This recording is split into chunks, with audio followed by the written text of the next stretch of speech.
Bonsoir à toutes et à tous. Le boulevard de votre émission s'ouvre ainsi. BB24 vous offre le grand rendez-vous. L'équipe est encore réunie pour vous servir. Alors, on vous dit déjà merci pour votre accueil et surtout pour votre attachement à tout ce que nous vous servons sur cette chaîne de télévision axée sur le développement. Alors, pour planter le décor, vous en savez quelque chose. Nous allons faire un tour rapidement au service montage pour regarder la météo.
Un bref aperçu du comportement de temps demain mardi. C'était donc la météo qui nous amène aujourd'hui à la découverte de Zé, encore une fois sur le grand rendez-vous. 4 rubriques sont attendues autour de cette table.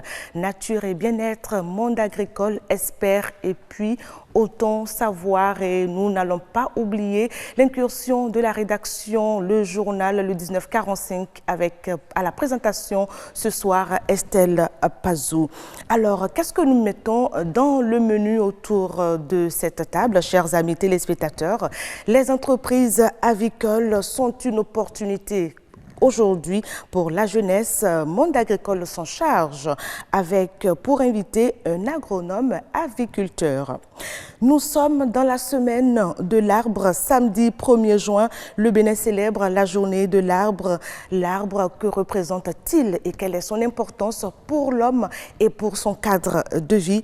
On en parle dans Nature et bien-être avec Roch Aurélien Akouagninou. Le community manager, un de ces nouveaux métiers, il paraît qu'il est bien payé. C'est ce que nous allons essayer de savoir dans la rubrique Expert. Et puis, autant savoir, il s'agira de l'intelligence artificielle. Où en est le Bénin dans cette marche vers la robotique? Un docteur en système d'information nous en dira quelque chose. Et bien voilà pour ce qui est du menu programme autour de cette table ce soir. Estelle Pazou dans son décor déjà qui nous attend. Estelle Pazou, bonsoir. Bonsoir à vous, Karamat Agbataou. Le 1945, ce lundi, portera justement votre griffe. Je l'ai annoncé tout à l'heure, votre griffe à la présentation, bien sûr. On vous laisse nous donner les grandes articulations. Merci Karamat Agbataou. Mesdames, Messieurs, bonsoir. Les acteurs en charge des questions liées à l'environnement savent désormais comment établir les rapports des efforts fournis par le Bénin dans la lutte contre les changements climatiques. On en parle dans le journal. On parle également dans ce journal du rôle des infrastructures vertes. On peut déjà retenir qu'elles sont essentielles dans la lutte contre les changements climatiques. Et puis, la diversité culturelle n'est pas seulement la multiplicité des langues ou du mode de vie, elle est aussi un outil indispensable pour le dialogue et le développement. Un spécialiste nous en dit plus et bien évidemment, ce sera à 19h45. Merci beaucoup Estelle Pazou. Je vous retrouve dans moins de 45 minutes pour le développement, pour qu'on aille dans les détails de ces titres annoncés. À tout à l'heure Estelle. À tout à l'heure Karamat Agbatao. Voilà, retour au plateau. Les bonnes choses vont maintenant commencer. Les détails de ces bonnes choses annoncées. On démarre par Nature et Bien-être.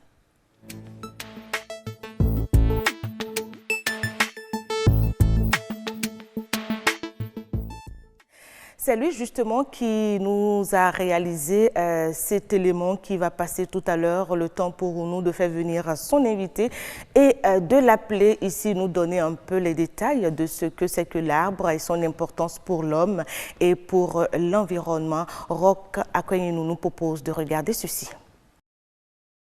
Environ 80% des ménages au Bénin ont encore pour première source d'énergie domestique le bois de feu, ce qui se traduit par les coupes abusives des essences forestières et les pressions sur les forêts naturelles.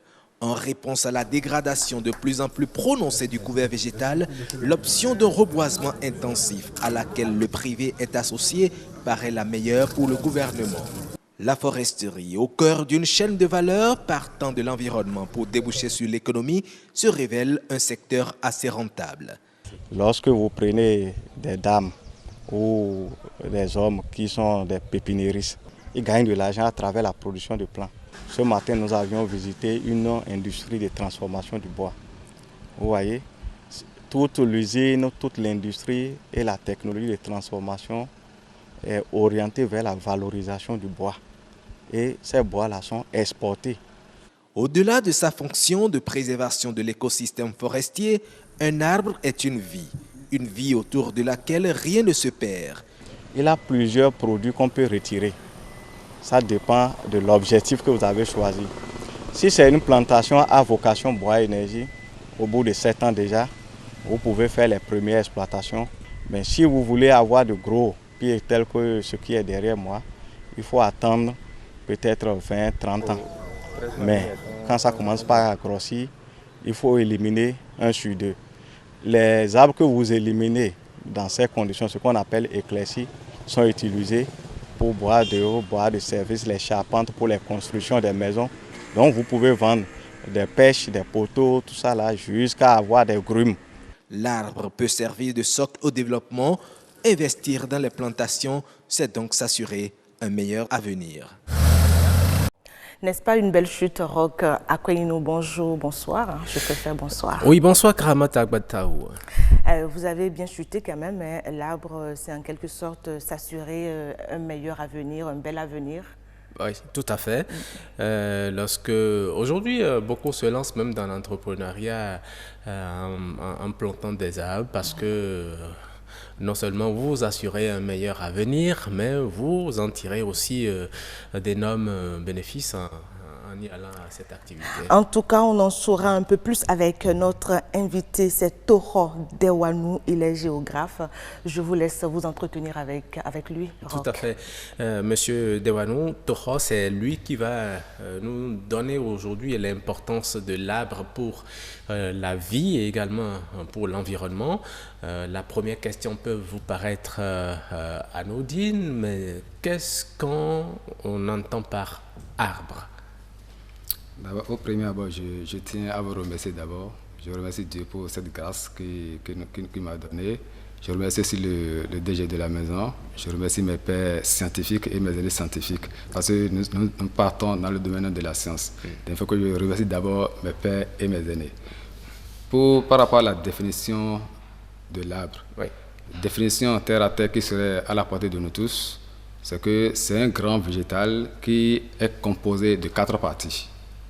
On a la racine, le tronc, les branches et le feuillage. C'est ce qu'on nous enseigne au cours primaire. Oui.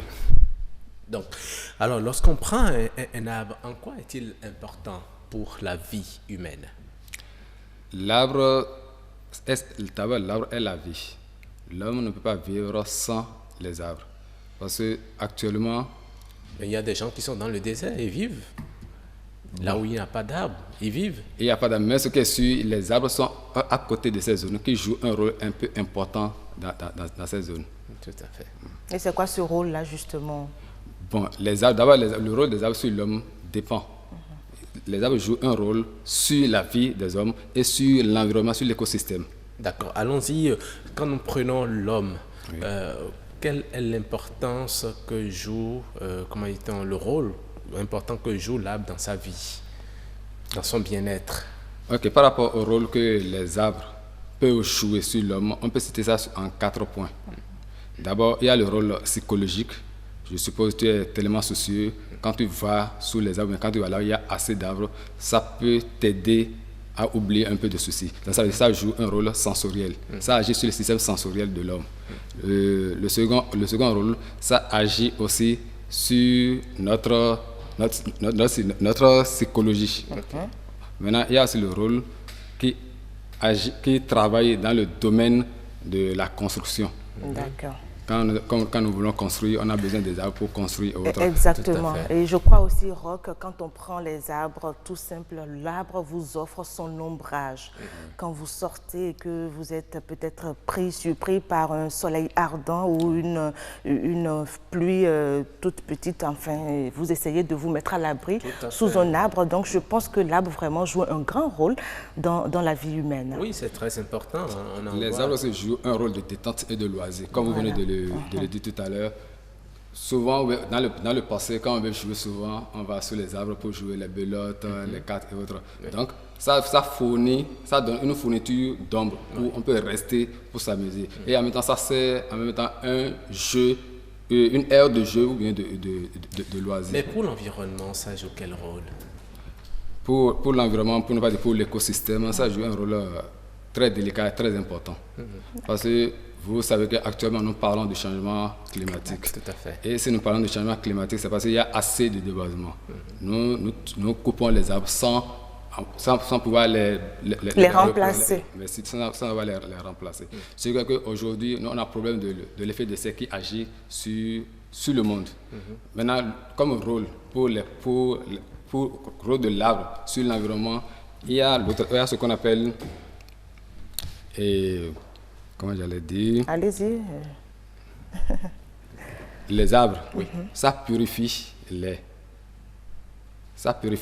Maintenant, après la purification, ça aspire aussi le dioxyde de carbone et le gaz à effet de serre. Ce qui avantage notre environnement. Maintenant, toujours dans l'écosystème, ça facilite aussi, ça empêche le ruissellement des eaux et l'érosion.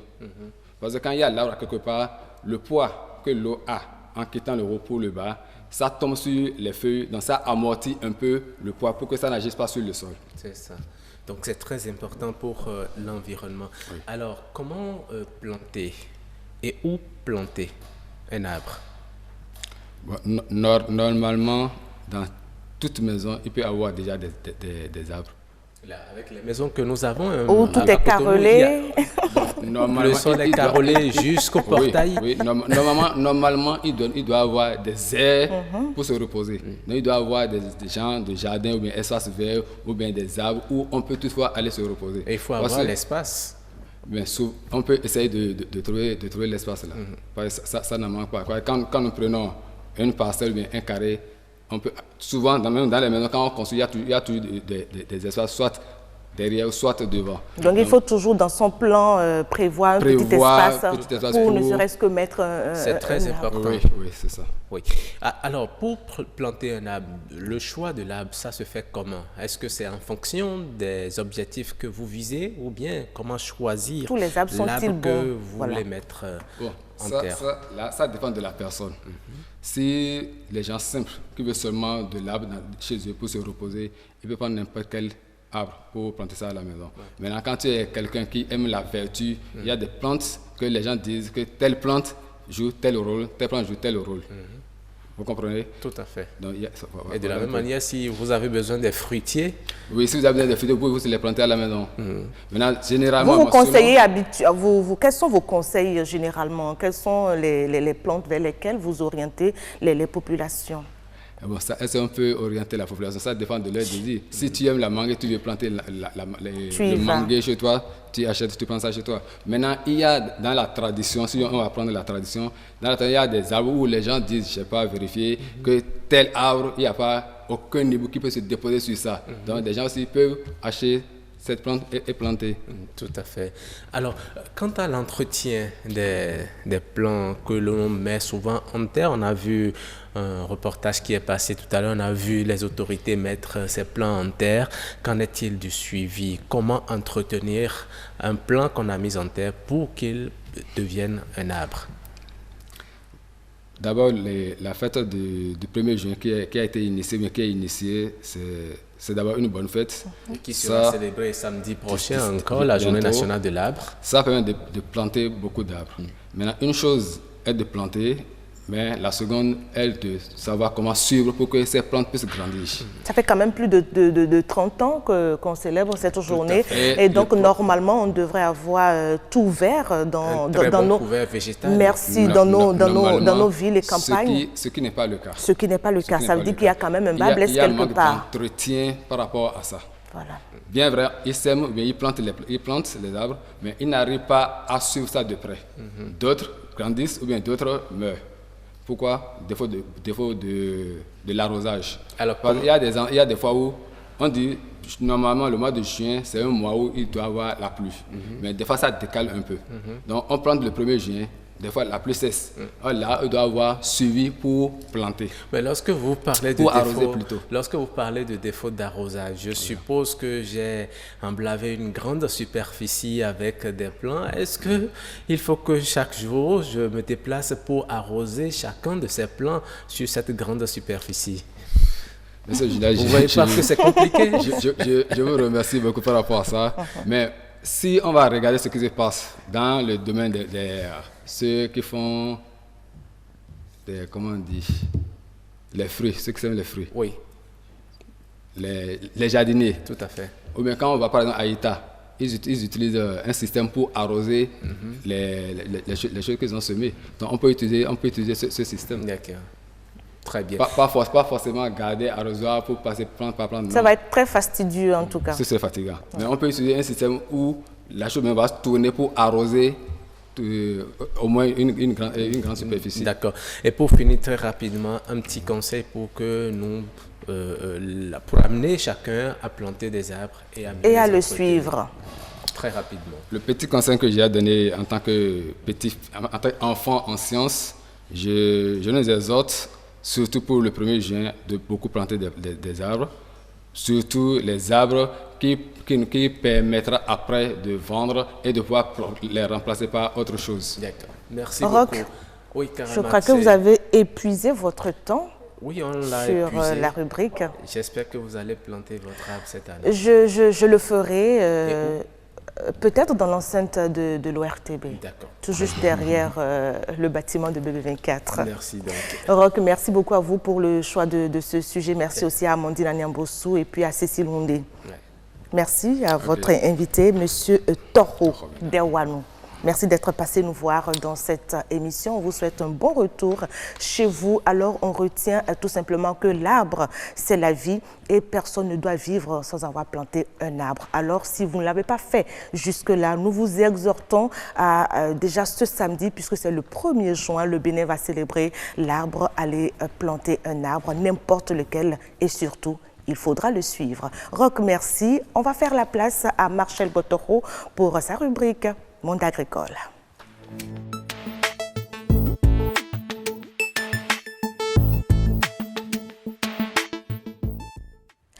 Le monde agricole s'invite aujourd'hui dans le poulailler, enfin dans le monde des canards, des poules, des coqs. Vous avez imaginé un peu, c'est l'aviculture. On en parle juste après ceci. Les cailles sont des petits oiseaux migrateurs de la famille des Pédicina. D'une longueur généralement comprise entre 15 cm et 18 cm, elles se nourrissent de graines au sol et d'insectes. L'élevage de la caille est appelé coturniculture. Il suit une procédure. C'est simple au niveau de la caille, ils ne sont pas exigeants. L'incubation des œufs de caille, pour commencer par là, c'est 2 semaines en fait. Avec 2 semaines, ça éclore déjà. Et ça met au plus 1 mois et demi, et ça grandit déjà et ça peut commencer par pondre. On peut récupérer les œufs déjà après 1 mois et demi. Et leur durée de vie, des fois, ils font jusqu'à 5 ans, 6 ans. Ça dépend de la façon dont vous les traitez. L'œuf produit par la caille est 5 fois moins gros que l'œuf de poule. Sa composition en phosphore, en fer, en vitamine B1 et B2 lui confère une propriété thérapeutique exceptionnelle. Au niveau des œufs de caille, la vertu thérapeutique surtout, c'est que ça soigne, ça guérit des maladies. Et la composition de l'œuf de caille même, ce qui est conseillé, c'est de prendre ça cru pour pouvoir bénéficier des vertus même. C'est de conseiller cru. Maintenant, ce n'est pas que c'est exigé que ça soit nécessairement cru. Même si c'est préparé, les vertus sont toujours dedans. Mais pour faire les cures d'œufs de caille, pour soigner les maladies là, de préférence, on consomme ça à jeun et non préparé. En dehors des œufs, la consommation de la viande de caille est aussi recommandée. La durée de vie de l'oiseau est comprise entre 5 et 6 ans. L'élevage de la caille nécessite des dispositions spécifiques. Il suffit de faire un toit et de le protéger. L'agilité au niveau des cailles là, c'est trop élevé. Donc, c'est ça qu'il faut vraiment surveiller. Sinon, dès qu'il trouve un peu d'opportunité, il s'évade. Au Bénin, l'élevage de la caille est peu développé. Sur le marché de consommation alimentaire, le coût de la viande de caille est compris entre 1 000 francs et 2 000 francs CFA, tandis que le plateau de 30 œufs de caille est vendu à 1 200 francs chez les grossistes et 1 500 francs, voire 2 000 francs chez les détaillants. Encourager la coturniculture pourrait être un atout tant pour les consommateurs que pour les éleveurs.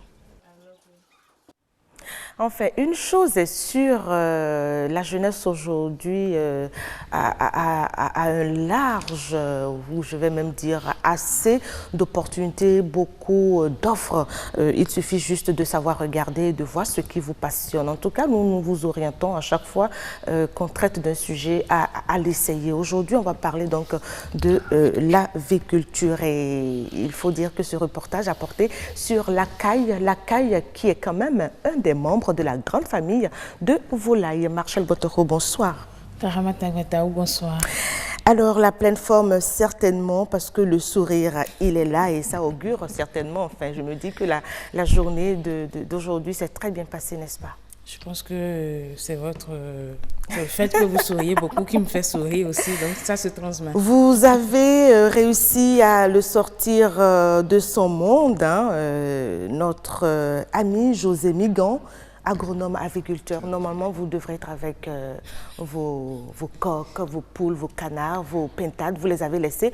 Et tout en arrivant ici avec leurs œufs. Parce qu'on ne pourra pas gérer justement des coqs, les canards sur le plateau. C'est contraignant. Donc, on a amené les dérivés de tout ça sur le plateau. Marshall Botoro, je vous laisse. Oui, amis téléspectateurs, bonsoir. Bonsoir également à vous, monsieur José Migan. Bonsoir, comment madame. allez-vous? Très bien. Alors, devant vous, hein, des œufs de différentes volailles. Est-ce qu'on peut déjà commencer par les identifier? Les identifier, oui, il y a toute une gamme d'œufs ici.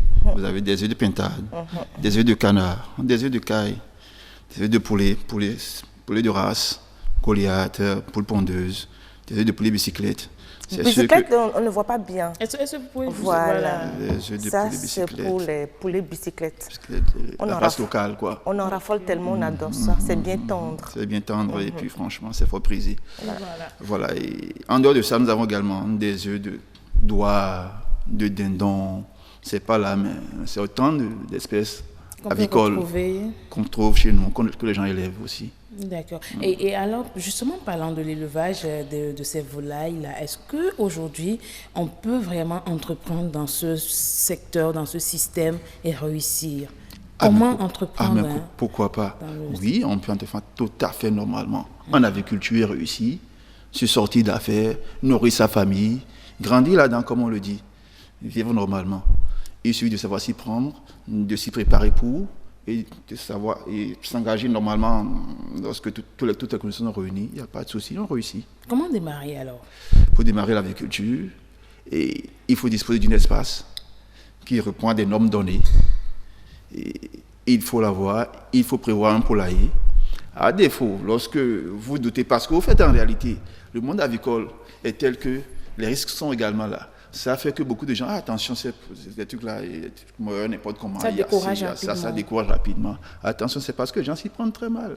Parce qu'en réalité, lorsque tu veux, c'est une entreprise, une activité que tu veux démarrer, c'est une vie entrepreneuriale. Lorsque tu veux démarrer ça, il faut déjà faire ton projet de levage. Les grandes étapes de levage, tu circoncises ça, tu crées une cahier de charge que tu es obligé de respecter. Maintenant, pour un début, lorsqu'on est douteux, il faut expérimenter ça, pas d'une petite unité. Tu peux même démarrer avec les poulets bicyclettes tels qu'on dit, la race locale résistant aux maladies, si ça. Ça ne veut pas dire qu'ils ne meurent pas, qu'ils ne tombent pas malades aussi, mais ils sont plus résistants. Tu peux commencer par là. Pourquoi pas démarrer avec ça? Qui a fortement demandé aujourd'hui? Je veux les poulets bicyclettes. D'abord, ça a un coût relativement acceptable. Tout simplement, il faut faire une étude du marché. Il faut une étude du marché. Savoir ce que tu veux faire, les pour et les contre, avant de t'y engager.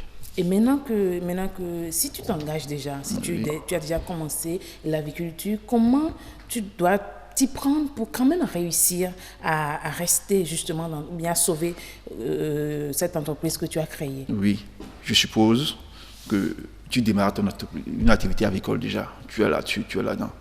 Rapidement, il faut te rapprocher des services compétents. Rapproche-toi des gens qui s'y connaissent, des autres techniciens. Et puis, ils te donneront les grandes lignes à suivre, ce qu'il faut faire, ce qu'il ne faut pas faire. Parce que c'est spécifique. Les volailles sont très sensibles, ils sont fragiles. Et lorsqu'on ne s'y prend pas correctement, il faut éviter que les casses arrivent, que les maladies surviennent. Et il faut prévoir. Mais vous qui avez déjà fait l'expérience, est-ce que vous pouvez partager un peu votre expérience avec nous? Parce que vous êtes dans l'aviculture maintenant. Hein, il y a oui, c'est vrai. On est assez expérimenté et tout ça. Nous sommes là-dedans, oui, c'est vrai. Pour entreprendre dans une entreprise avicole, comme on l'a dit, il faut prévoir tout en essayant de respecter les normes. Alors, quand vous avez justement mis tout ce qu'il faut en amont pour conduire votre entreprise, où est-ce que ça vous amène? Aujourd'hui, quand vous faites un peu l'évaluation de ce chemin que vous avez parcouru, vous en tant qu'aviculteur, vous étiez parti de combien et aujourd'hui vous en êtes à combien? Ça va permettre à ces jeunes-là qui nous suivent de comprendre vraiment qu'on peut réussir en embrassant, en faisant de l'aviculture. Nous, on a commencé l'agriculture très tôt, très jeune, par une cinquantaine de têtes, une cinquantaine de poulets de coquelets, une cinquantaine de poulets pondeuses. Aujourd'hui, nous avoisinons 6000 pondeuses. Et en termes de coquelets, on en commande à la hauteur de la demande. On en produit à hauteur de la demande parce qu'il faut avoir le marché, ça c'est un peu plus sensible. En termes de poulets de chair aussi, nous évoluons, on est là-dedans, 3000 poulets de chair à produire tous les mois pratiquement. Donc c'est important. Et il faut respecter les normes et tu vas réussir là-dedans. Et quels sont Bon, je vous laisse, puisque c'est quand même vous qui l'avez... Non, c'est un appui. D'accord. En fait, je voudrais savoir quels sont ces pièges à éviter. Vous avez parlé tout à l'heure des maladies. On n'entreprend pas sans difficulté. Il faut pouvoir les surmonter à chaque fois. Quels sont rapidement les pièges à éviter? Les pièges à éviter, tout à fait. Lorsque vous avez fait votre projet de levage, vous êtes là-dessus, vous avez prévu, vous avez bouclé les financements pour, supposons, 1000 pondeuses. Il ne faut pas que, lorsque vous avez fait 200, 300 pondeuses, la dernière fois, ça a bien marché, maintenant vous avez réussi à boucler les financements pour 1000 pondeuses. Vous voulez lancer, vous dites, bon, écoute, je passe à 2000, et puis de façon exponentielle, vous évoluez comme ça. Attention, le piège est là, parce que la poule n'attend pas. La poule, elle mange de la provende qui coûte cher, et lorsque tu ne lui sais pas la provende à temps, tu crées des problèmes, tu crées un vide. Ça cause un problème, c'est sérieux. Il y a la prophylaxie qui est là. Dans ton cas de charge, c'était prévu que tu as peut-être à vacciner 1000 pondeuses, 1000 poules, 1000 poussins, et voilà que tu as 2000. Ne pense pas que tu veux faire gros bénéfices pour exagérer, non. Restez dans les normes, respectez les cahiers de charge. La prophylaxie est là. À chaque étape, il faut faire des vaccinations. Il y a des maladies qui n'attendent pas, qu'on ne guérit pas quand ça se vient. Il faut toujours anticiper. Et il vaut prévenir que guérir. Tu fais ta vaccination. C'est comme toute activité, il y a des contraintes, il suffit de respecter ces contraintes-là. Voilà. C'est vrai, nous sommes en train de travailler sur des êtres biologiques. Il y a tel que la science évolue, aussi les problèmes évoluent comme ça. Maintenant, si moi je veux savoir, si je fais l'étude de marché, si je prends les dispositions nécessaires, il y a des aptitudes que je dois avoir en tant qu'agriculteur. Oui, c'est ce qu'on dit, en tant qu'agriculteur, tu dois avoir certaines aptitudes et il faut respecter le cahier des charges. Ok, c'est déjà ça. Oui, c'est déjà ça, c'est surtout ça. Il faut respecter les normes hygiéniques. Et il faut surtout se faire former, parce que je me demande que est-ce que n'importe qui peut se lever, parce que j'ai de la vocation, je me mets à élever de la volaille. De la vocation, c'est déjà bien. Si tu as de la vocation, c'est que tu as l'amour à la chose. Ouais. Il ne suffit pas que je veux me faire de l'argent, alors je crée une entreprise agricole, je me lance là-dedans. Lorsque tu n'aimes pas un peu la chose, reçu dedans, ce sera compliqué pour toi. Il faut déjà aimer un peu la chose. Et maintenant, à part le sentiment, l'amour qui est là préétabli, l'attachement, la passion que tu as pour la chose, il faut maintenant te donner une formation. Et lorsque tu commences, tu n'es pas spécial dedans, rapproche-toi encore une fois de ceux-là qui sont spécialisés dedans. Et puis, ils vont t'appuyer. Maintenant, après tout ce travail, est-ce qu'aujourd'hui au Bénin, l'aviculture, ça paye? Est-ce que vous arrivez à vous en sortir puisque je suis là, puisque j'en parle. Il en parle, je crois qu'il est un exemple de réussite en quelque sorte. L'aviculture nourrit son homme. Je l'ai dit au début, l'aviculture te permet de sortir d'affaires lorsque tu respectes les normes, lorsque tu n'exagères pas, tu ne fais pas de la folie là-dedans, tu es. La vie, l'entreprise, c'est là une vie qu'il faut respecter. Si je comprends, vous êtes parti pour la vie avec la volaille. Là, je suis dedans depuis que je suis sur les bancs. C'est pas passion à l'agriculture, je suis devenu agronome. Et vous voyez, donc ce qui veut dire que. Et quel est le prochain défi? Vous serez quoi après cela? Après cela, après l'agriculteur, être aviculteur, je suis agriculteur et je suis tout. Marcel Betoro, je vous laisse clôturer votre rubrique. J'aurais aimé que vous partagiez quelques conseils très rapidement pour ces jeunes-là qui veulent entreprendre. Très rapidement, quelques conseils. Oui, un jeune entrepreneur, vous voulez vous lancer en agriculture, ce n'est pas compliqué, ce n'est pas difficile. Et il suffit d'essayer de vous rapprocher de nous. Merci. Et je crois que c'est sur ces propos-là que je vais mettre un point final, un tout. Je suis désolée, Marcel Betoro. Je crois que vous aurez le temps, si vous voulez bien, de revenir en parler un autre jour, parce que c'est toujours intéressant. Et je peux lui dire merci. Pourquoi pas? Merci, monsieur José. Merci à vous également de nous avoir invités. C'est un plaisir. Merci beaucoup, Marcel Betoro. Et ce sera donc la fin de votre rubrique Le Monde agricole. Alors, on s'interroge aujourd'hui à la vitesse dont évolue la science, les choses. Est-ce qu'un jour, on peut se retrouver avec des robots qui vont donner à manger à nos coqs, à nos pintades? C'est ce que nous allons essayer de découvrir dans cette rubrique qui va s'installer avec Noah Agbafa. On va parler donc de robotique. C'est Autant savoir.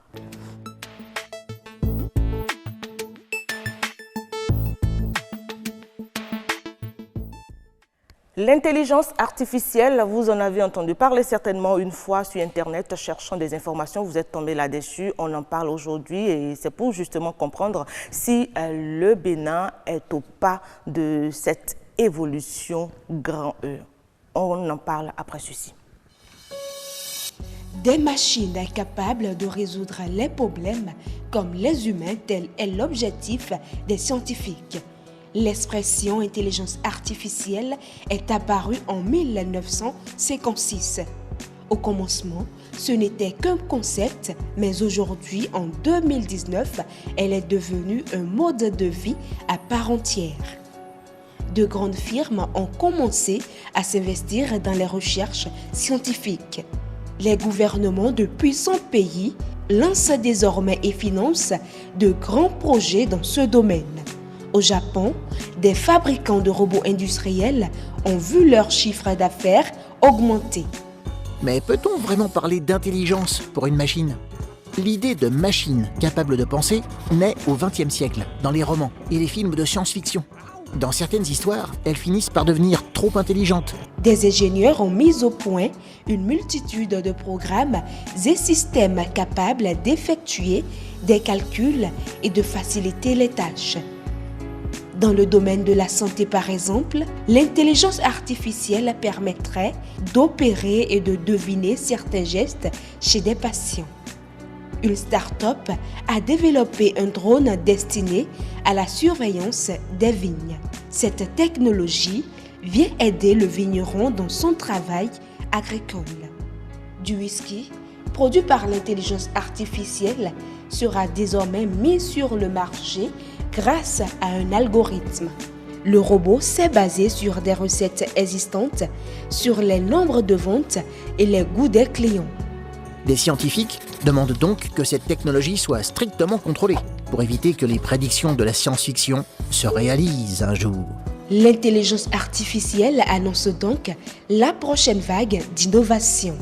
Cependant, des géants de la technologie soulèvent des inquiétudes quant au risque qu'elle puisse remplacer les humains dans le travail et la société. Enfin, moi j'espère juste une chose, qu'un jour, qu'un robot ne vienne pas s'asseoir à ma place et jouer mon rôle, enfin. Je vais craindre pour mon emploi. Noah Agbafa, merci d'être là. C'est un bonsoir. plaisir. Bonsoir. Fulgence Aoutondi, bonsoir à vous. Bonsoir Karamat. Enfin, c'est un bon sujet quand même, hein. Il est d'actualité, il faut évoluer avec son temps, on est d'accord. La robotique, où est-ce que le Bénin en est? Je vous laisse vous entretenir avec Noah Agbafa. Laissez-moi saluer mon invité. Bonsoir Monsieur Noah. Bonsoir Fulgence. Alors dites-nous, qu'est-ce que c'est que l'intelligence artificielle? Quand on parle d'intelligence artificielle, vous comprenez déjà qu'on utilise une expression composée de deux mots.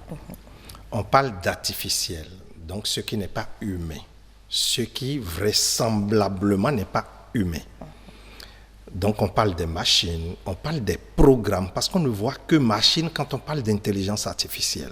On parle des programmes, on parle des machines, on parle de l'électronique et on parle de l'intelligence. Donc l'intelligence humaine, ce qui alors peut prendre la place de l'intelligence, ce qui peut simuler l'intelligence humaine. Est-ce que ce n'est pas une menace? Donc, définissant l'intelligence artificielle, on dira, c'est un ensemble de programmes, de machines qui sont capables de reproduire le comportement humain. Voilà. Est-ce que ça ne se présente pas comme une menace? Oh, pas du tout. En quelque sorte. A priori, non. Non. A priori, non. Parce que l'objectif de l'intelligence artificielle est de faciliter la vie à l'homme. C'est ça l'objectif premier. Donc, tout ce que l'homme ne peut pas réaliser vite ou bien, tout ceci est réalisé plutôt par une machine, est réalisé plutôt par une intelligence artificielle.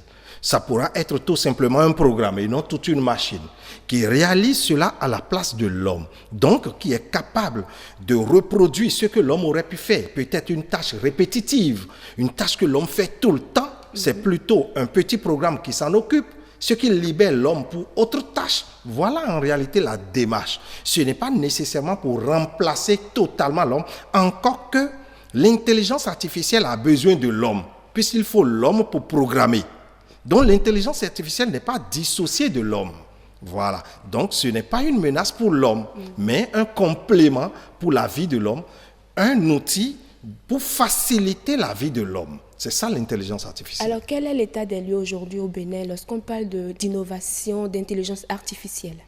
Lorsqu'on parle d'innovation, d'intelligence artificielle, il faut comprendre que le Bénin est encore dans ses balbutiements.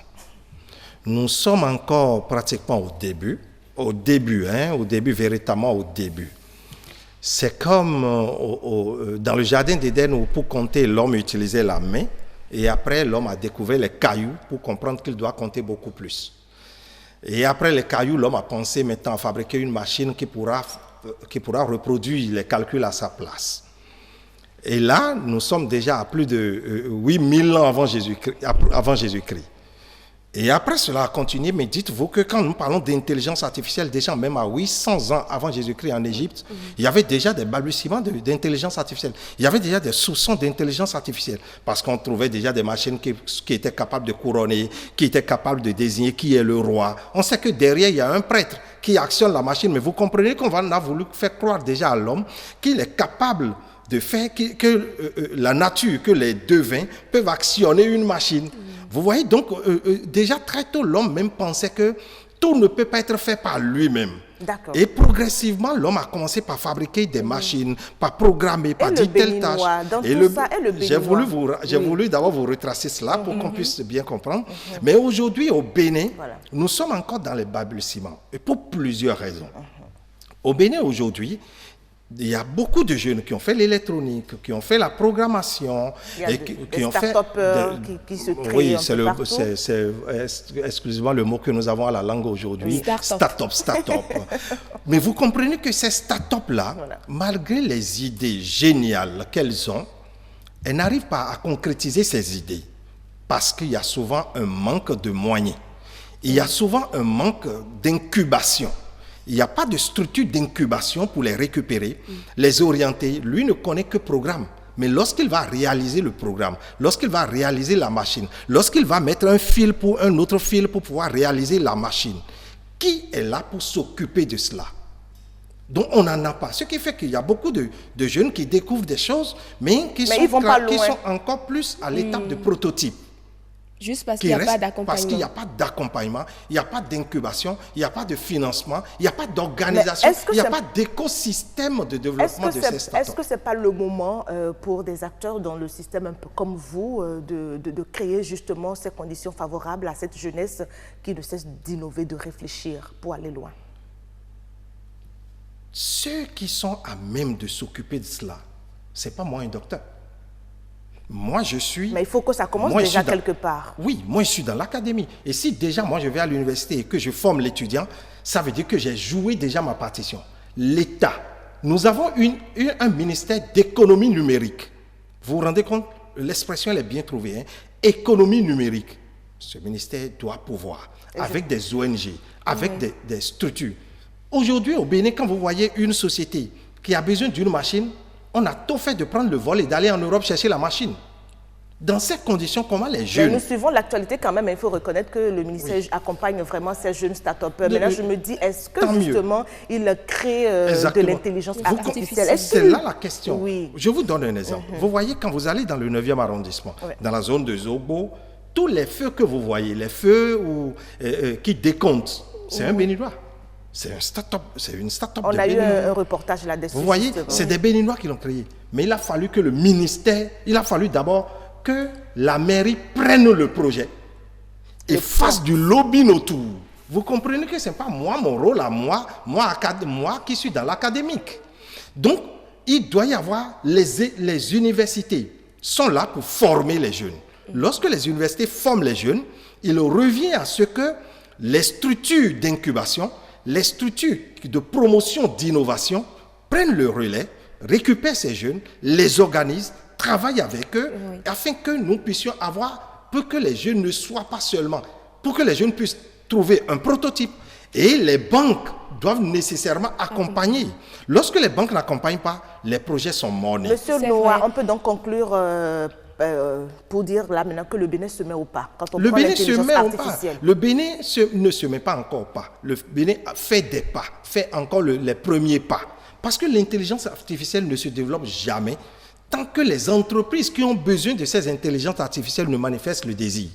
On ne peut pas se lever et fabriquer quelque chose qui va soulever les grues. Il faut qu'il y ait de la demande. Exactement. Il faut nécessairement qu'il y ait la demande et que ces entreprises, dans leur politique de développement, ils mettent les moyens parce que ces entreprises ont les moyens. Lorsque je vous parle de grues, la Sobemap a fait déjà 40 ou 50 ou 60 ans d'existence. La Sobemap est viable, a une économie viable. Donc la Sobemap peut décider, j'ai besoin de ceci, réunir des jeunes qui sont à l'EPAC, qui sont dans beaucoup d'universités, les majors, pourquoi pas, ou organise. Qu'est-ce que organise les jeunes et finance? C'est ce que cela doit être. Mais tant que nous serons là, à toujours dire oui, les jeunes vont se débrouiller et quitter déjà la phase de prototype, ce sera difficile, ils n'auront pas les moyens. Ce n'est pas aux parents de financer. Les parents peuvent accompagner, peut-être jusqu'à l'étape de prototype. C'est vrai, vous avez raison. Il faut quand même qu'on accompagne ces jeunes-là qui veulent déjà s'y essayer. Alors, dans 5 ou 10 ans, dans quel domaine voyez-vous le Bénin émerger? Le Bénin émerger, je dirais tout de suite, c'est dans tous les domaines. Parce que tous les domaines de notre vie sociale, notre vie économique aujourd'hui, tous les domaines ont besoin d'une intelligence artificielle. Lorsque vous prenez les banques, dans d'autres pays, quand vous voulez obtenir un prêt, ce n'est pas des humains qui sont là tout simplement à feuilleter encore vos papiers. Il y a tout simplement, vous remplissez des formulaires. Dès qu'on met les formulaires, le robot, excusez le thème, le robot peut déterminer si vous êtes, on peut vous faire confiance ou pas. Donc, vous voyez, donc il y a énormément de domaines. Ce n'est pas seulement tous les domaines aujourd'hui au Bénin ont besoin d'intelligence économique. Merci beaucoup. Merci beaucoup. Donc, on ne doit pas s'inquiéter, Noah l'a dit. Les métiers, il y en aura toujours. Je sais que c'est difficile de vous arrêter quand vous commencez un développement. C'est tellement intéressant qu'on peine même à vous proposer d'autres questions. Mais permettez qu'on s'arrête là pour aujourd'hui parce que nous sommes pris par le temps. On doit pouvoir aller à la rédaction pour suivre le 1945. Estelle Pazou nous attend déjà. Estelle, vous avez l'antenne.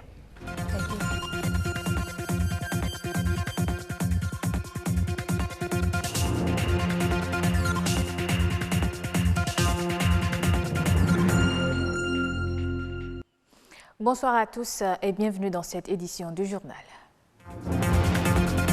Produit les rapports du Bénin dans sa lutte contre les changements climatiques, les environnementalistes et autres acteurs y ont été outillés.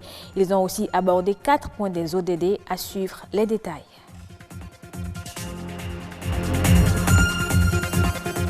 Les infrastructures vertes sont essentielles dans la lutte contre les changements climatiques et elles permettent de préserver la santé publique et de créer une économie axée sur la croissance écologique.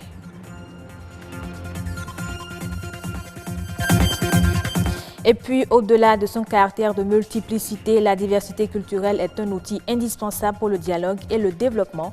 On en parle dans ce journal.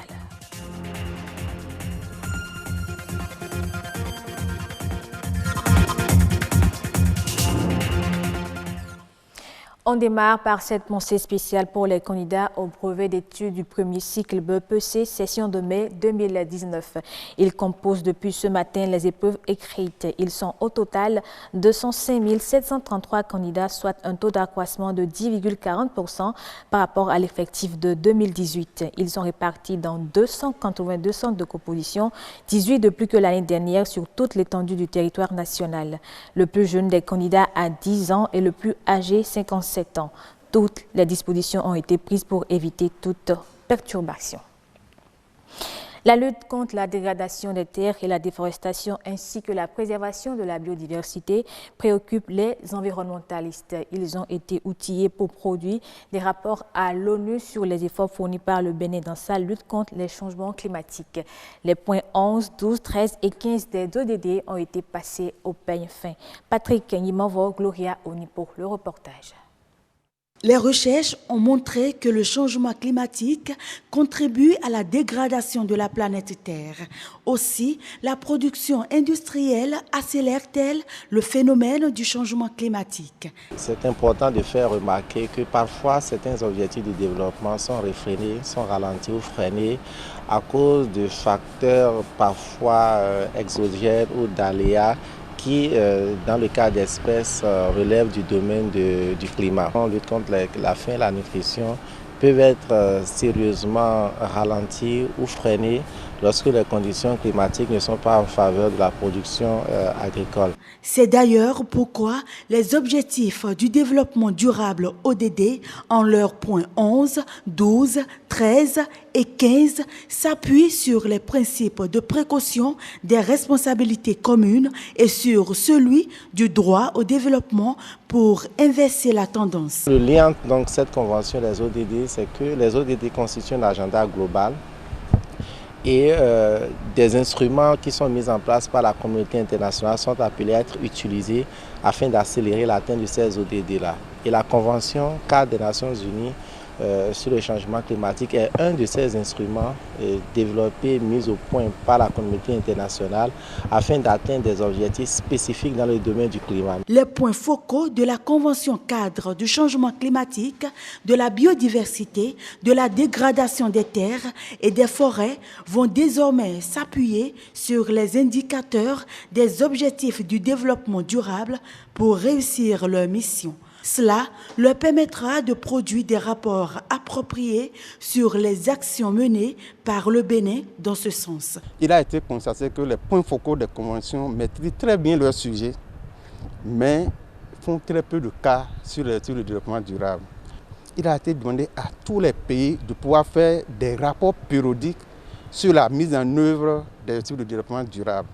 Et par rapport à ça, des cibles sont prévues, des indicateurs également sont prévus. Il revient à chaque pays, par rapport à cette situation nationale et à ses priorités de développement, de faire une priorisation au sein de ces cibles et au sein de ces indicateurs. D'après les scientifiques, la température moyenne de la Terre devrait augmenter de 1 à 5 degrés d'ici 2100.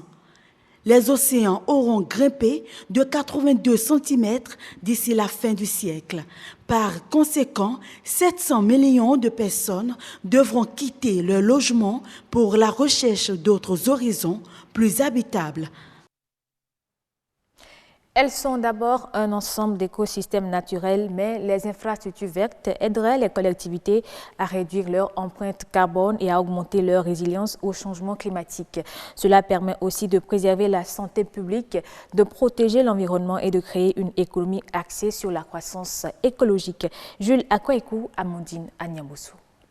La Terre connaît aujourd'hui 16 des 17 années les plus chaudes jamais enregistrées depuis 2001.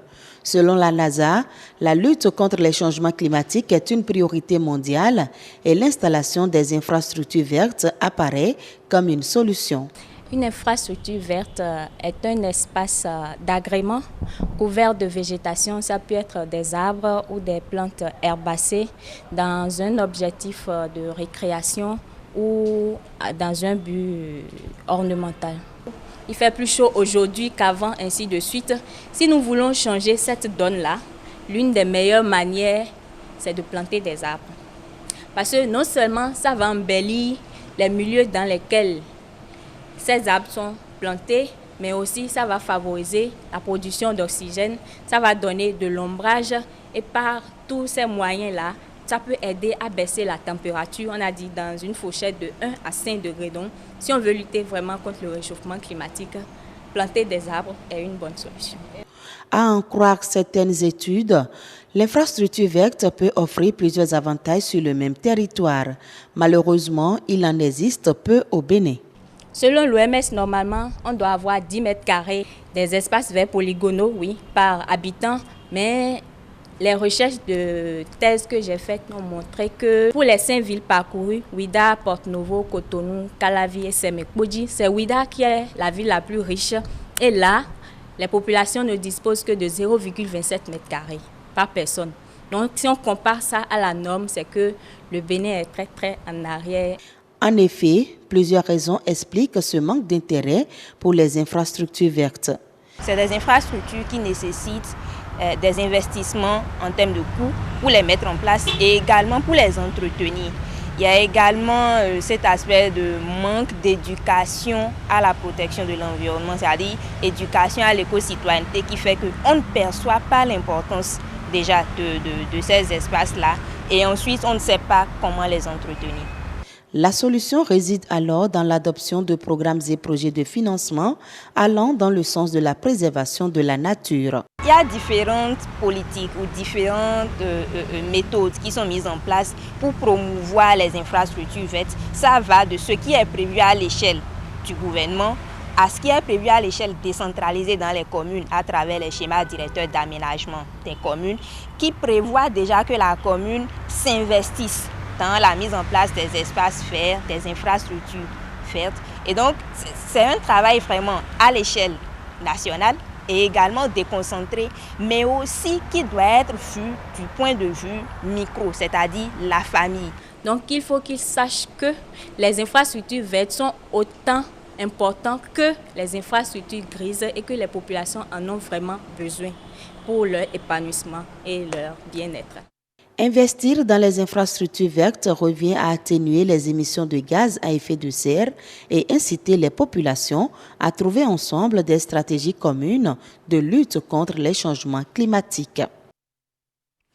La diversité culturelle est une multiplicité de langues, de religions et de modes de vie dans une communauté. Elle est importante pour la cohésion sociale et constitue un outil indispensable pour le dialogue et le développement. C'est ce que nous explique Félix Badiago au micro de Judith Tossa et de Sijar Atiali. Il faut voir à travers la diversité culturelle la notion de culture. La notion de culture renvoie à l'ensemble des moyens dont dispose une communauté donnée pour répondre à ses besoins. Lorsque vous êtes dans votre culture et la langue que vous parlez, C'est par exemple un moyen de communication, c'est un moyen de faire passer des messages dans votre communauté. La culture ne renvoie pas qu'à la langue. La culture, c'est aussi la religion. La culture, c'est également les arts. Et de ce point de vue, on peut passer par exemple par la langue pour régler un différend qui naît au sein des membres d'une communauté. On peut passer par peut-être les arts pour régler peut-être les différends qui sont nés au sein d'une communauté. On peut passer également par la religion pour régler effectivement également un différend qui naît, un conflit qui naît au sein d'une communauté. Elle est un outil de développement en ce sens aussi que quand vous prenez les différentes cultures que nous avons au Bénin par exemple, nous pouvons à travers ces cultures-là produire de belles œuvres afin de pouvoir vendre ces œuvres-là à ceux-là qui ne sont pas de notre pays, à ceux-là qui veulent voir quelque chose de nouveau. Quand vous prenez les arts, par exemple, nous pouvons passer par ces arts-là pour vendre des choses que les autres n'ont pas et que nous pouvons faire valoriser.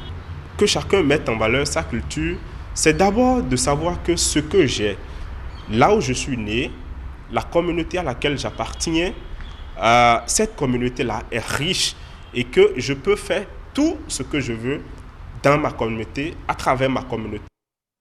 Au Maroc, les importations de blé tendre seront de nouveau soumises dès le 1er juin à des droits de douane de 135%. Ces droits avaient été suspendus en novembre dernier pour favoriser les achats internationaux de la céréale et garantir la stabilité des prix sur le marché intérieur.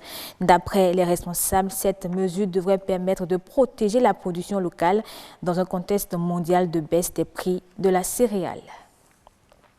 Le Rwanda annonce l'introduction cette année de la voiture électrique dans le pays en vue de lutter contre la pollution atmosphérique. Elle va progressivement remplacer la voiture ou la moto ordinaire qui utilise l'essence ou le mazout, des carburants très polluants. Le reportage de la télévision rwandaise.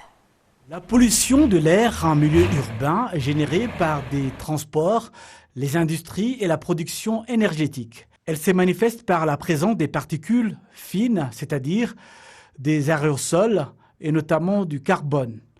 La pollution atmosphérique s'aggrave presque partout dans le monde. Les habitants de plus de 90% des villes respirant un air pollué, toxique pour leur santé cardiovasculaire et respiratoire.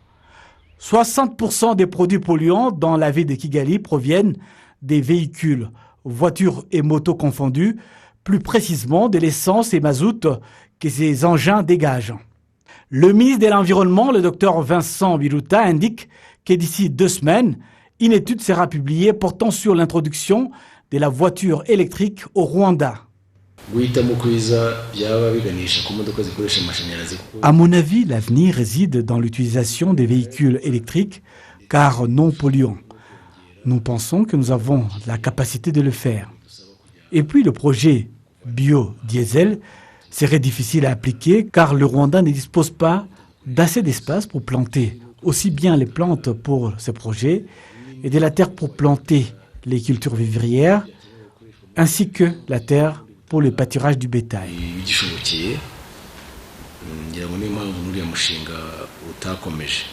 Au Rwanda, les véhicules dégagent environ 900 tonnes des particules polluantes. Selon l'OMS, la ville de Kigali produit des particules polluantes supérieures aux normes autorisées. Le professeur d'université et chercheur en environnement, Jimmy Gasole, indique que ce sont des heures de pointe du matin et du soir qui sont les plus polluantes car le nombre de véhicules augmente dans la circulation.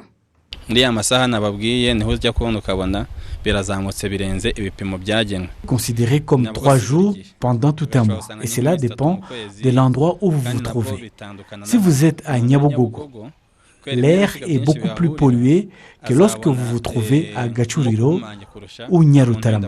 Il y a des heures que la pollution atteint le sommet, c'est-à-dire le matin et en fin de journée. Mais dans la matinée, cette pollution baisse car les véhicules diminuent dans la circulation. Toutefois, le niveau de pollution doit être toujours suivi de près, car les données permettent aux autorités de prendre toute la mesure du problème afin de trouver des solutions et des mesures adéquates. La semaine du 25 mai au 5 juin courant sera consacrée au Rwanda aux activités de sensibilisation aux conséquences de la pollution atmosphérique et de la protection de l'environnement.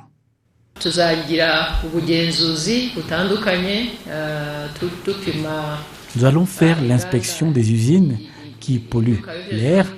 Les véhicules et leurs chauffeurs seront sensibilisés à acheter des engins non polluants et ainsi éviter l'achat des vieilles voitures qui polluent trop l'atmosphère. En 2016, le Rwanda a mis en place une politique qui fait la promotion des normes protégeant l'air que nous respirons. La pollution atmosphérique cause en moyenne chaque année la mort prématurée de près de 7 millions de personnes à travers le monde. Fin de ce journal. Merci à vous de l'avoir suivi. Fin du journal, mais pas encore la fin de l'émission. Le grand rendez-vous se poursuit puisque nous avons un dernier invité. Il s'appelle Arnaud Orlus. Serge, c'est l'expert du jour.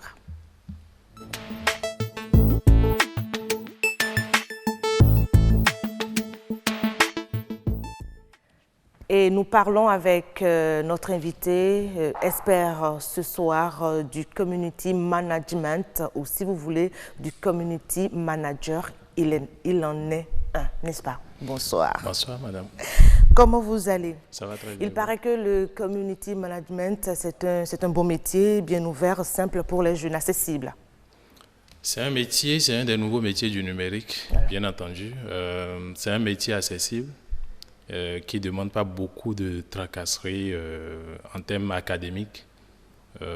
Avec un diplôme universitaire, la licence, on peut déjà commencer par exercer en tant que community manager. Donc c'est ouvert et accessible à des jeunes. Oui. Et justement, qu'est-ce que c'est? Qu'est-ce qu'on peut entendre par community manager ou community management? Alors, la base même, ça vient de l'anglais, community management, qui signifie littéralement, comme on va le dire, littéralement gestion de communauté. Tout ce que vous avez comme communauté web, généralement, sont regardés par les Occidentaux, en tout cas dans notre manière de fonctionner dans le digital, comme étant des communautés de personnes qu'il faudra gérer. Donc il faudra animer, il faudra y trouver du contenu pour que ces communautés-là soient réactives et donnent des retours assez probants pour la personne qui a intérêt à ce que cette communauté-là agisse et réagisse. Et vous avez l'impression ou le sentiment que c'est un profil incontournable pour une entreprise?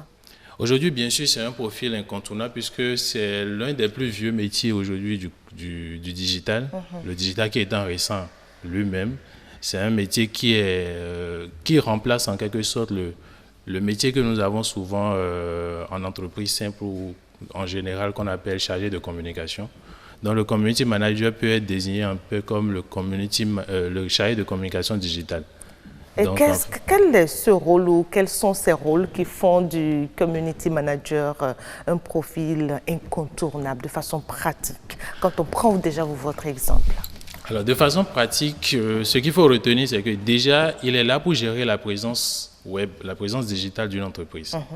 Donc quand une entreprise accepte ou veut se lancer dans le digital, il faudrait que, bien entendu, il y ait quelqu'un qui s'occupe de ça, il y a quelqu'un qui regarde ça. En second lieu, il doit veiller à la réputation de l'entreprise, ce qu'on dit de l'entreprise. C'est important, il doit faire le point, il doit savoir au jour le jour où est-ce qu'on a parlé de mon entreprise, où est-ce qu'on n'en a pas parlé, qu'est-ce qu'on en a dit de positif ou de négatif. Et derrière, il doit maintenant animer les communautés en créant du contenu, ce qu'on appelle généralement, tout ce que vous voyez sur Facebook, où on poste des messages, on poste des vidéos, on poste des images chaque matin pour dire, peut-être, hier par exemple, c'était la fête des mères, on a dit bonne fête des mères et tout. C'est les community managers qui ont créé ces messages-là, qui ont créé ces contenus-là et qui les ont postés pour que la communauté justement réagisse derrière. Donc derrière, c'est quelqu'un en fait qui gère en tout l'image de l'entreprise sur le web. Et comme vous l'avez dit tout à l'heure, c'est un peu comme le remplaçant du chargé de communication. Mais ça dit justement que le chargé de communication de l'entreprise est en train de s'effacer, de s'éponger tout doucement, qui fait place à au community manager? Bien sûr que non. Dans l'ordre hiérarchique, ce n'est que quelqu'un qui s'occupe d'un aspect de la chose, puisque c'est le digital ou le web. Donc c'est un aspect de tout le travail que le chargé de communication fait. Donc il n'est que, il s'occupe que de son parcelle de pouvoir qu'est le web, dont il en a connaissance. Donc pour vous, le community manager, il apporte ou il donne quelque chose quand même de positif à l'entreprise, il booste l'entreprise, il lui apporte une plus-value. Bien sûr, puisque avant de démarrer même son travail, il doit mettre en place une stratégie digitale pour dire voilà, nous en sommes à telle étape de façon sur le digital, nous voulons arriver à ce résultat-là. Voilà ce que je propose que nous fassions comme action, voilà ce que je propose que nous fassions comme animation du web que nous mettons en ligne pour nos clients, pour nos différents prospects. C'est lui qui informe le PDG en quelque sorte, le propriétaire, le patron de l'entreprise de tous ces contours-là sur le net, les réactions des internautes et tout ça sur l'entreprise. Maintenant, je voudrais bien qu'on parle aussi de l'aspect formation parce qu'on ne va pas dans un métier sans être formé outre mesure, ne serait-ce qu'un tout petit peu. Alors, est-ce que cette formation, elle existe, elle est accessible pour les jeunes béninois aujourd'hui? Alors, il n'existe pas de formation encore académique dans le bon sens du terme où on va dire, genre, on a une licence professionnelle qui est ouverte en community management dans nos universités publiques comme privées, il n'en existe pas encore. Mais on a encore des formations simples de communication, de marketing communication. Est-ce que vous pensez que c'est une tare de ces universités aussi bien publiques que privées que de combler enfin? Qu'il faut chercher à combler dans les prochaines années? En fait, on est totalement au début de la révolution numérique, pas seulement au Bénin, dans le monde entier, mais nous, on est encore plus en retard parce que c'est maintenant qu'on est en train d'adopter en fait, les technologies. Donc, je pense que d'une manière ou d'une autre, dans les années qui vont venir, ça va arriver. Le gap va être comblé. Oui, exactement. Des formations vont être créées. De toute façon, il y a beaucoup de formations qui sont en train d'être créées côté digital. Sur certaines universités, ça commence pas à venir, mais je pense que ça va venir également. Certaines filières vont être ouvertes. D'accord. Et quelles sont les différentes formes de community management qu'on pourrait retrouver?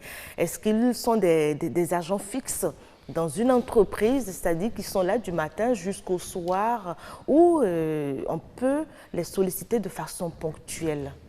Parlez-nous-en. Alors, ça dépend du bonhomme lui-même, de celui qui exerce son métier.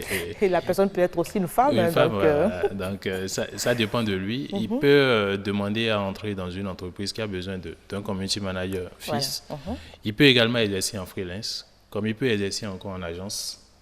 Donc, il y a différentes formes de community manager qui existent. Ceux qui sont fixes, c'est souvent pour des grandes entreprises qui ont les moyens de payer véritablement quelqu'un de façon fixe qui va veiller juste pour cette entreprise-là. Derrière, il y a les freelancers, des personnes qui accumulent beaucoup de contrats, qui peuvent prendre jusqu'à 5 contrats par mois ou 10 contrats par mois. Donc, lequel vous semble plus accessible, plus facile à conduire pour les jeunes? Parce que tout est possible, tout dépend de la personne, de ses prérequis, de ses aptitudes. Et, voilà. Et justement, parlant de prérequis, des aptitudes, quelles sont les aptitudes à avoir quand on veut être un community manager? Alors, la première chose, c'est une bonne connaissance du web. C'est très important de connaître le web, de connaître quels sont les usages qui en sont faits, quelles sont les différentes tendances. Surtout les tendances. Parce que sur Internet, ça va tellement vite que... Il faut se mettre à jour tous les jours. Moi, je dirais même toutes les minutes. Exactement. Je dirais même il faut être en train de lire le web tout le temps, s'informer des news, des tendances qu'il y a. Donc, avoir une très bonne connaissance du web, c'est très important. Donc, il faut cultiver cette curiosité si l'on veut faire ce métier. Il faut pas la curiosité malsaine d'être sous le net à glaner, à ne rien faire. Mais à arnaquer. On ne parle pas de ça. On ne va pas parler de ça. Donc, du coup, à essayer de savoir, en fait, qu'est-ce qui s'y passe réellement. Comment les gens réagissent, à quoi ils sont sensibles, à quoi ils ne sont pas sensibles, qu'est-ce qui va les motiver à acheter tel ou ne pas acheter tel, ou à suivre tel ou à ne pas suivre tel. Donc, il faut avoir une très bonne connaissance du web, première chose. Il faut avoir une bonne capacité rédactionnelle parce que souvent, on voit des tests pleins de fautes, des images avec des fautes d'orthographe, des fautes de grammaire aussi basiques. banal ou aussi basique, on peut le dire. Donc, il faut avoir une très bonne culture générale et tout. Et maintenant, après, il faut savoir dans quel métier, dans quel domaine d'activité ou dans quel secteur d'activité l'on peut exercer en tant que community manager. Parce que les entreprises... Ah, mais toutes les entreprises en ont besoin, si je vous suis. Elles sont spécialisées dans tout, la banque, les assurances, le journalisme. Est-ce qu'on en a besoin? Bien sûr. Les entreprises agricoles, elles en ont aussi besoin. Tout le monde en a besoin. Tout le monde a besoin de communiquer. Mais il faut forcément une présence sur Internet. Exactement. Quand on n'est pas présent sur Internet, on ne parle pas de community manager. Exactement. Et aujourd'hui, moi j'ai l'habitude de dire aujourd'hui en 2019, on ne va plus faire de l'évangélisation pour dire à quelqu'un de venir sur Internet. C'est plus un choix, c'est une obligation, le truc s'impose même à nous. On a beau être réfractaire, hostile aux nouvelles technologies, vous finirez... Plus de la moitié de la population mondiale est déjà présente sur Internet, donc du coup, on n'a plus besoin de dire au reste de venir. Ils viendront de toutes les façons.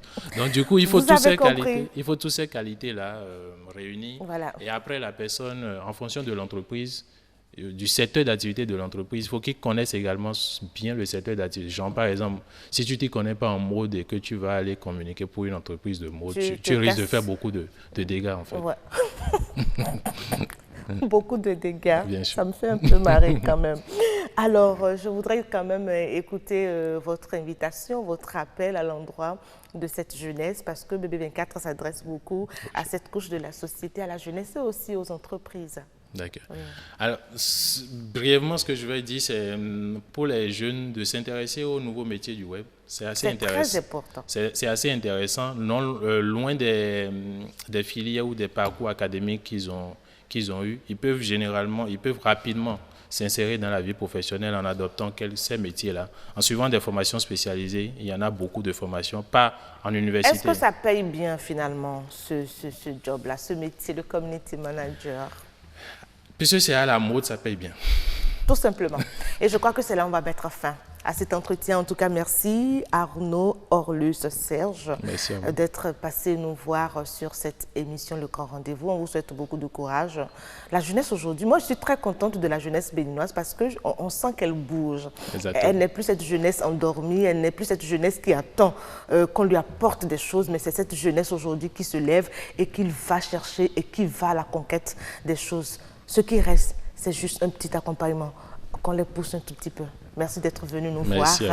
Alors, on parle des nouveaux métiers du web. Le web, c'est quoi? Nous allons rapidement glaner sur notre toile et voir un peu ce que Adonis a pu trouver pour nous. C'est ActuWeb.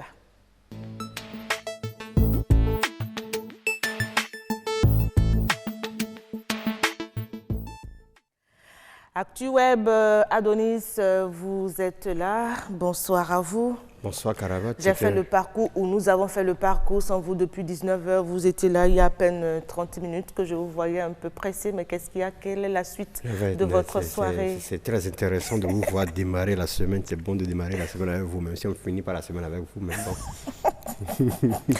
Vous finirez cette semaine sur le grand rendez-vous avec Assioum Gaba, à coup sûr, parce que nous avons connu déjà la programmation. Alors, on parle avec vous de 3 informations sur la toile. Aujourd'hui, vous vous êtes penché sur Facebook qui se lance dans le Bitcoin dès 2020. Facebook qui se lance dans la monnaie virtuelle.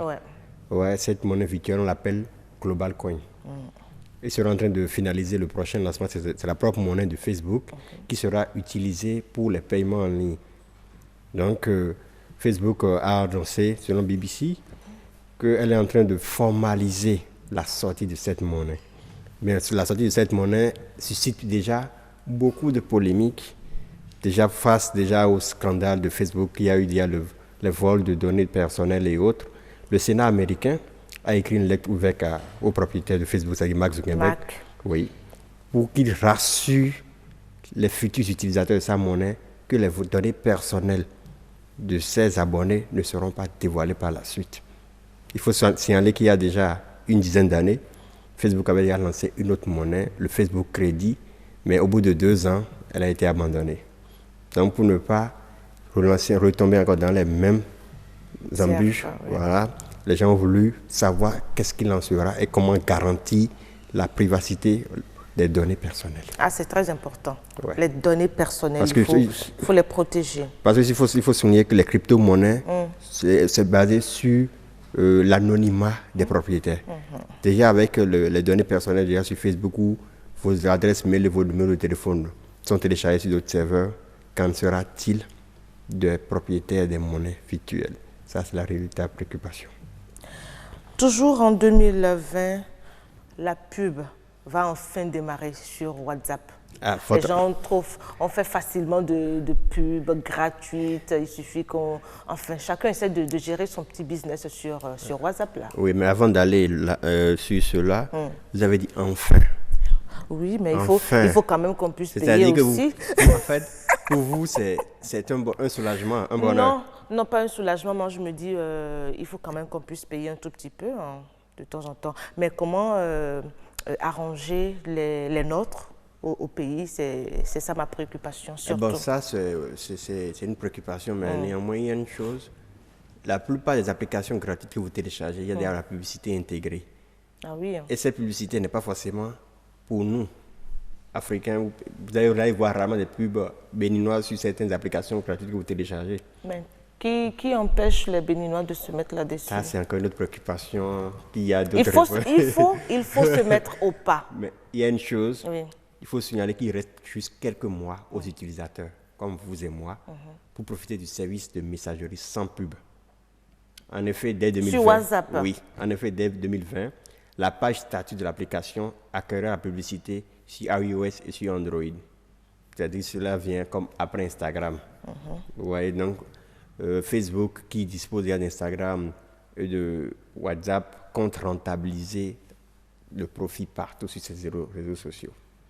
La publicité sera affichée ressemble à ceux qui, comme les stories, sur les stories de Instagram, vous avez des publicités qui sont affichées. Ce sera la même chose qui sera répercutée sur WhatsApp. Alors, comment on fera pour les entreprises béninoises? Comment on fera pour trouver quelques créneaux sur ces... Est-ce que vous êtes intéressé un peu à cela? Avoir la publicité sur WhatsApp, ça ne m'intéresse pas. Ça ne vous intéresse pas, mais ça intéresserait les... Le problème, c'est si la publicité était cadrée, d'accord. Mais si vous avez la publicité intempestive à tout moment... Ça va vous saouler. Oui, voilà, c'est ça aussi. Donc peut-être s'ils réfléchissent à voir la manière dont ils vont intercaler les publicités, ce sera beaucoup plus intéressant. Mais votre avis peut compter, vous pouvez leur écrire, puisque vous êtes notre interface, notre intermédiaire avec ceux qui sont de l'autre côté. Écrivez-leur et puis vous revenez nous dire un peu le retour. On pourra toujours essayer. Essayez. À force d'essayer, on finira toujours par trouver quelque chose. Dernière information, la troisième, c'est l'OMS, je crois. L'OMS qui reconnaît l'addiction aux yeux comme une maladie.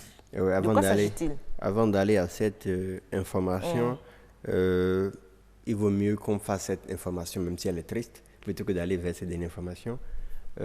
À Ouagadougou, il y a eu encore un attentat qui a tué dans l'église catholique 4 fidèles. Cela se répète encore une semaine ou 10 jours après celle qui avait déjà fait un grand nombre de morts. Donc, une pieuse pensée à toutes ces personnes qui sont disparues. Qui ont perdu la vie dans ces actes. Oui, mais il y a une chose, mais ça inquiète, parce que c'est souvent l'église catholique maintenant qui est la cible de ces attentats qui fait beaucoup de morts. Et je crois que ça fait déjà la deuxième, la troisième fois. Ça dépasse 23 fois. Dans ce pays, des hommes intègres. Et voilà que nous partageons une frontière avec ce pays. Ah oui. Il faut juste prier. C'est clair. Il faut prier. Je relançais avec, vous avez dit, l'addiction au jeu. Oui. L'Organisation mondiale de la santé avait annoncé en tant qu'elle étudiait l'addiction au jeu, on en a parlé déjà sur ce plateau. C'est l'addiction au jeu. Voilà, l'addiction au jeu. Ceux-là qui sont férus, ceux-là qui ne peuvent pas vivre, rester une journée sans aller au jeu, c'est pas bon, c'est une maladie. Que ce soit sur les ordinateurs, sur les consoles, que ce soit même sur les smartphones. Parce qu'il y a des personnes, quand tu les vois le matin, la tête est déjà baissée, c'est des jeux. Mais n'importe quelle heure, c'est des jeux. Ça, mais il paraît que dès la conception de ces jeux, il y a de ces petits éléments-là qu'ils intègrent pour captiver ou maintenir les regards justement sur ces jeux. Déjà, vous jouez Souma. Vous avez déjà joué Souma une fois? Je crois tout au moins une fois quand même. Oui. C'est tout le monde. Hein. Ça, c'est le jeu qu'elle m'excuse. Voilà. Qu'elle m'excuse. Ne me parle pas des secrétaires. Je ne suis pas d'accord. C'est le jeu favori des secrétaires. Je ne suis pas d'accord que tu parles des secrétaires. À chaque fois. Il n'y a pas que les secrétaires sur Zuma. On ne refuse pas. Il n'y a pas que les secrétaires. Quand les gens créent les jeux, ils vous incitent à davantage vouloir plus. Vous allez terminer le niveau 1. Vous allez au niveau 2 et ainsi de suite. Et le problème, c'est quand vous arrivez à un niveau, vous n'arrivez plus à avancer. Ça crée. Le mot m'échappe. Je crois qu'ils ont parlé d'une hormone. De dépendance. Oui, une hormone de dépendance. Le nom m'échappe. Je l'avais au bout de mes lèvres, mais c'est pas. C'est parti. Peut avoir les jeux vidéo dans la vie quotidienne de ceux qui les pratiquent. L'Organisation mondiale de la santé apporte encore un peu d'eau au moulin des détracteurs du genre. Avec ça, la 11e révision de la classification internationale des maladies. Il y avait un an, elle avait inclus les débats sur l'option de gaming disorder, décrivant comme un type de comportement caractérisé par une perte de contrôle par rapport au jeu, c'est-à-dire une priorité croissante accordée au gaming par rapport à d'autres activités et prend le pas sur les autres intérêts et activités quotidiennes. Alors qu'on peut aller sur Internet pour lire, on peut aller sur son téléphone pour lire un bouquin, apprendre un peu de ce qui se passe ailleurs, se cultiver. Oui, eh bien la reconnaissance... À peine 20 secondes. Oui, eh bien, la reconnaissance de cette maladie entre en vigueur dès le 1er janvier 2022. Il faut signaler que les constructeurs des jeux ont déjà réagi par rapport à cela en demandant à l'OMS de réexaminer au plus vite sa décision d'inclure les troubles du jeu à la 11e édition de sa classification internationale des maladies. Adonis Bou, merci beaucoup. En tout cas, les jeux, moi, j'en suis pas fan. Et je vous laisse conclure. Remerciez vos amis téléspectateurs rapidement. Merci, chers téléspectateurs. Merci aux internautes qui nous suivent chaque jour. Gardez toujours câblé sur la page Facebook de BB24. Écrivez-nous. Tout simplement. Et n'oubliez pas de leur écrire aussi. Et revenez pour la suite. Chers amis téléspectateurs, vous avez compris. On descend tout doucement, on amorce la descente. Le grand rendez-vous de ce jour est en train de s'achever. Qu'est-ce que nous allons faire encore avant de se dire à demain? On regarde la météo.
Ben voilà, c'est fini pour le grand rendez-vous. Merci de nous avoir suivis. Agréable fin de soirée à chacun de vous. Prenez soin de vous. On se retrouve demain si tout va bien. Au revoir.